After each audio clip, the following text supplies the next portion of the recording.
Welcome to wow movies Tamil channel. இன்னைக்கு நான் என்ன மாதிரியான படத்தை கொண்டு வந்திருக்கேன்னு சொல்றதுக்கு முன்னாடி ஒரு விஷயத்த சொல்லிக்கிறேன். படம் எடுக்கிறதுலேயே ரொம்ப கஷ்டமான விஷயம்னா அது காமெடி படம் எடுக்கிறதான்னு சொல்லுவேன். ஸ்க்ரீன்ல நடிக்கிறவங்க சிரிச்சாலாம் பார்க்குற ஆடியன்ஸ் டக்குன்னு சிரிச்சிட மாட்டாங்க. பர்ஃபெக்டா பண்ணாதான் பார்க்குறவங்களால ரசிக்கவும் முடியும், சிரிக்கவும் முடியும். அப்படிப்பட்ட காமெடி கலந்த 5 கிரைம் த்ரில்லர் படங்களை தான் நான் இன்னைக்கு கொண்டு வந்திருக்கேன். இந்த 5 படங்களுமே தமிழ் டப்பிங்லேயே இருக்கு. அது என்னென்ன படங்கள் அப்படிங்கிறத பார்க்கறதுக்கு முன்னாடி நம்ம வாவ் மூவிஸ் தமிழ் சேனலை சப்ஸ்கிரைப் பண்ணாம பார்த்துட்டு இருந்தீங்கன்னா ப்ளீஸ் சப்ஸ்கிரைப் பண்ணுங்க. இந்த வீடியோ உங்களுக்கு பிடிச்சிருச்சுன்னா மறக்காம ஒரு லைக் போடுங்க. இப்போ வாங்க நம்ம வீடியோக்குள்ள போகலாம். இப்போ நம்ம ஃபர்ஸ்டா பார்க்க போற படம் 2022 வருஷம் ஹிந்தியில ரிலீஸ் ஆன மோனிகா ஓ மை டார்லிங் அப்படிங்கிற ஒரு காமெடி கிரைம் த்ரில்லர் படம். ஸோ இந்த படத்துடைய ஒன்லைன் ஸ்டோரி என்னன்னா, நம்ம படத்துடைய ஹீரோ ஒரு மிடில் கிளாஸ் ஃபேமிலியை சேர்ந்தவர். ரொம்பவே கஷ்டப்பட்டு ஐஐடிலாம் படிச்சு முடிச்சு ஒரு ரொபோட்டிக் கம்பெனியில் வேலைக்கும் சேர்ந்துடுறாரு. அந்த கம்பெனியுடைய சிஇஓவுக்கு நம்ம ஹீரோனா ரொம்பவே பிடிக்கும். எந்த அளவுக்குன்னா, கொஞ்ச நாள்லயே அவருக்கு எம்டி பதவி கொடுக்குற அளவுக்கும் தன்னுடைய பொண்ணை அந்த ஹீரோவுக்கு கல்யாணம் பண்ணி கொடுக்குற அளவுக்குமே ரொம்பவே பிடிச்சிருக்கும். ஸோ இப்போ நம்ம ஹீரோ என்ன பண்றாரு, அதே கம்பெனியில் வேலை செய்யக்கூடிய ஒரு பொண்ணு மேல இல்லீகல் அஃபையர்லையும் இருக்காரு. இந்த ஒரு விஷயம் யாருக்கும் தெரியாது. ஒரு கட்டத்தில் அந்த பொண்ணு பிரெக்னண்டாவும் ஆயிடுறாங்க. ஆனால் நம்ம ஹீரோவுக்கோ ரொம்ப பணக்கார வாழ்க்கை வாழணும் அப்படிங்கிற ஒரு ஆசை இருக்கு. ஸோ அதுக்கப்புறம் இந்த மாதிரியான விஷயங்கள் வெளியே தெரிஞ்சதுன்னா நம்மளுடைய லைஃபே ஸ்பாயில் ஆயிடும் அப்படிங்கிறதுக்காக ஒரு பெரிய கிரைமை பண்றாரு. அதுக்கப்புறம் என்னென்ன மாதிரியான சம்பவங்கள்லாம் நடக்குது அப்படிங்கிறது தான் இந்த படத்துடைய மீதி கதை. ஸோ இப்போ நான் சொன்னதை வச்சு இந்த படத்தில் இதுதான் நடக்க போகுது அப்படின்னு சொல்லி நீங்கள் ஒன்று கெஸ் பண்ணியிருப்பீங்க. ஆனால் அதெல்லாம் நடக்காதுங்க. ரொம்ப டிஃப்ரெண்ட்டாக கொண்டு போயிருப்பாங்க. ட்விஸ்ட்டுக்கு மேலே ட்விஸ்ட்டாக வச்சு கிளைமேக்ஸ் வரைக்கும் ட்விஸ்ட்டை கொண்டு போயிருப்பாங்க. ஆனால் இந்த ட்விஸ்ட்டை எல்லாம் ரொம்ப சீரியஸாக கொண்டு போகாமல் காமெடியாக கொண்டு போனது தான் இந்த படத்துடைய பாசிட்டிவ் அப்படின்னே சொல்லுவேன். ஸோ இந்த படத்தில் ஹீரோவாக நடித்த ராஜ்குமார் ராவோடைய ஆக்டிங்லாம் ரொம்ப சூப்பராகவே இருந்துச்சு. ஒவ்வொரு சுச்சுவேஷன்லையும் அவர் கொடுக்கக்கூடிய அந்த ரியாக்ஷன் எல்லாம் ரொம்ப சூப்பராக இருந்துச்சு. அடுத்ததாக ராதிகா ஆப்டேவுடைய ஆக்டிங்கை பற்றி சொல்லணும்னா, எப்பயுமே அவங்கள சீரியஸான ஒரு ரோலில் பார்த்துட்டு இந்த படத்தில் ரொம்ப சிரிச்சுக்கிட்டே ரொம்ப ஜாலியாக நடிச்சிருந்தாங்க. அதெல்லாம் பார்க்கும்போது ரொம்ப ரசிக்கிற மாதிரி இருந்துச்சு. அடுத்ததான் நம்ம தமிழ் நடிகரான பகவதி பெருமாளும் இந்த படத்தில் ஒரு சின்ன ரோலில் நடிச்சிருக்காரு. அவர் வரக்கூடிய இந்த சீன்ஸ் எல்லாம் நல்லா ஃபன்னாகவே இருந்துச்சு. ஸோ ஓவராலாக இந்த படத்தில் நடிச்சிருந்த எல்லாத்துடைய ஆக்டிங்கும் ரொம்ப சூப்பராக இருந்துச்சு. பேக்ரவுண்ட் மியூசிக்கை பற்றி சொல்லணும்னா, அந்த காலத்தில் தான் 90s கிளப்லலாம் ஆடுவாங்க இல்லையா, அந்த ரெட்ரோ சாங்ஸ், அந்த மாதிரியான சாங்ஸை தான் இந்த படத்தில் பேக்ரவுண்ட் மியூசிக்காக கொடுத்துருக்காங்க. ஈவன் அந்த கொலை நடக்கக்கூடிய சம்பவங்கள், அதை கண்டுபிடிக்கக்கூடிய சம்பவங்களுக்கு பின்னாடி கூட இந்த ஒரு சாங்ஸை தான் பேக்ரவுண்டாக கொடுத்துருந்தாங்க. அதெல்லாம் பார்க்குறதுக்கு கொஞ்சம் ரசிக்கிற மாதிரி தாங்க இருந்துச்சு. ஓவராலாக இந்த படம் நல்லா சுவாரஸ்யமாகவே இருந்துச்சு. ஸ்டார்டிங்கில் ஒரே ஒரு அடல்ட் சீன் வரும். அந்த ஒரு சீனை மட்டும் நீங்கள் கட் பண்ணிவிட்டு தாராளமாக நீங்கள் ஃபேமிலியோடையே பார்க்கலாம். இந்த படத்தை நீங்கள் பார்க்கணும்னு நினச்சிங்கன்னா நெட்ஃப்ளிக்ஸில் தமிழ் டப்பிங்லேயே அவைலபிளாக இருக்குது. IMDbல 10க்கு 7.4 ரேட்டிங்ஸ் கொடுத்துருக்காங்க. பார்க்கணும்னு நினைக்கிறவங்க ஒன் டைம் ட்ரை பண்ணுங்கள். இப்போ நம்ம ரெண்டாவதாக பார்க்க போகிற படம் 2024 வருஷம் தெலுங்குல ரிலீஸ் ஆன மது வடலரா 2 அப்படிங்கிற ஒரு காமெடி கிரைம் த்ரில்லர் படம். ஸோ இந்த படத்துடைய ஒன்லைன் ஸ்டோரி என்னன்னா, நம்ம படத்துடைய ஹீரோவும் அவருடைய ஃப்ரெண்டும் ஹை எமர்ஜென்சி டீம் அப்படிங்கிற ஒரு டீமில் வேலை செஞ்சுட்டு இருக்காங்க. அந்த டீமுக்கு பெரும்பாலும் கடத்தல் கேஸ், மிஸ்ஸிங் கேஸ் தான் வரும். கடத்தல் கேஸ் அப்படிங்கும்போது யாரையாவது கடத்தி வச்சுக்கிட்டு பணத்தை கேட்பாங்க இல்லையா, அந்த பணத்தில் கொஞ்சம் கமிஷன்லாம் எடுத்துக்கிட்டு ஃப்ராடுத்தனம் பண்ணி வாழ்ந்துட்டு இருக்காங்க, நிம்மதியாக வாழ்ந்துட்டு இருக்காங்க. ஸோ இவங்களுடைய லைஃப்பில் அதுக்கப்புறம் ஒரு மிஸ்ஸிங் கேஸ் வருது. அதுக்கப்புறம் என்னென்ன மாதிரியான சம்பவங்கள்லாம் இவங்களுடைய வாழ்க்கையில் நடக்குது அப்படிங்கிறது தான் இந்த படத்துடைய மீதி கதை. ஸோ இந்த படத்தை பற்றி நான் ஸ்டார்டிங்லேயே ஒரு விஷயத்த சொல்லிடுறேன். இந்த படத்தில் பெருசாக லாஜிக்லாம் இருக்காது. லாஜிக்லாம் நீங்கள் தூக்கி ஓரமாக வச்சுட்டு ஜாலியான ஒரு கிரைம் த்ரில்லர் படம் பார்ப்பேன் அப்படின்னு சொல்கிறவங்க இந்த படத்தை நீங்கள் ட்ரை பண்ணலாம். படம் ஸ்டார்ட் ஆகி ஒரு 10 மினிட்ஸ் ஸ்லோவாக போகிற மாதிரி தான் இருக்கும். அதுக்கப்புறம் ட்விஸ்ட்டுக்கு மேலே ட்விஸ்ட்டாக கொடுத்து நல்லா இன்ட்ரெஸ்டிங்காகவே கொண்டு போயிருப்பாங்க. நிறைய இடங்களில் காமெடி நல்லாவே ஒர்க் அவுட் ஆகிருக்கு. ஸோ பெருசாக இந்த படத்தில் அடல் கண்டெல்லாம் இல்லை. நீங்கள் தாராளமாக ஃபேமிலியோடையே ட்ரை பண்ணலாம். ஓரளவுக்கு நல்லாவே இருக்கும். இந்த படத்தை நீங்க பார்க்கணும்னு நினைச்சீங்கன்னா நெட்ஃபிளிக்ஸ்ல தமிழ் டப்பிங்லேயே அவைலபிளா இருக்கு.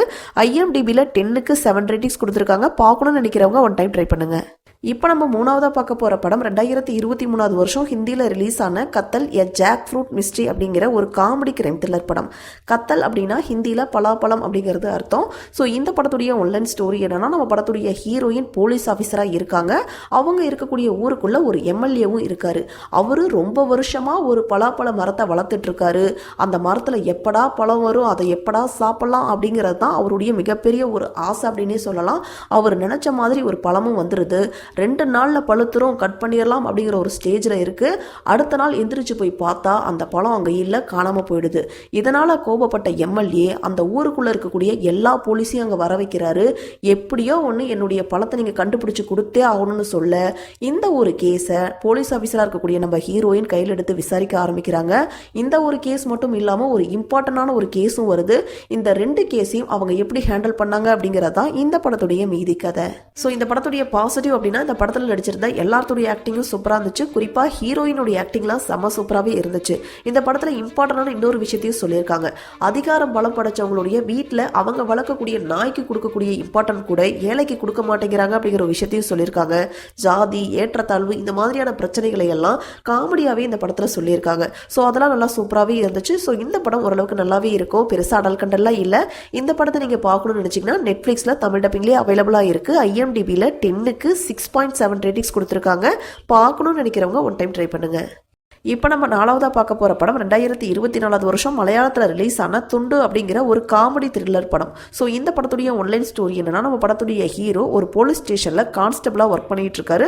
அவரை அந்த ஸ்டேஷனில் எல்லாரும் பேபி சார்னு தான் கூப்பிடுவாங்க. ஸோ அதே ஸ்டேஷனில் சிபின் அப்படிங்கிற ஒரு ஹெட் கான்ஸ்டபிளும் இருக்காரு. இவங்க 2 பேருக்கும் சுத்தமாக ஆகவே ஆகாது.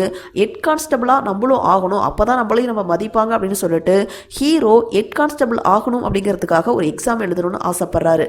ஆனால் ஹீரோவோ ஒரு நேர்மையான மனுஷன், எக்ஸாம் எழுதுற அளவுக்கு பெருசா டேலண்ட்லாம் கிடையாது. ஆனால் ஹெட் கான்ஸ்டபிள் ஆகியே ஆகணும் அப்படிங்கிறதுக்காக என்னென்ன மாதிரியான ஃப்ராடுத்தனம்லாம் இவர் பண்றார் அப்படிங்கிறது தான் இந்த படத்துடைய மீதி கதை.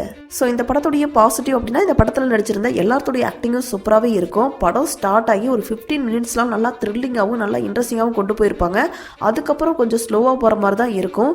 ஓவராலாக இந்த படம் பார்த்தீங்கன்னா ஒரு சூப்பரான படம் இல்லை அப்படின்னாலும் ஓரளவுக்கு பார்க்கலாம், ஒன் டைம் பார்க்கலாம் அப்படிங்கிற கேட்டகரியில் இருக்கக்கூடிய படம் தான்.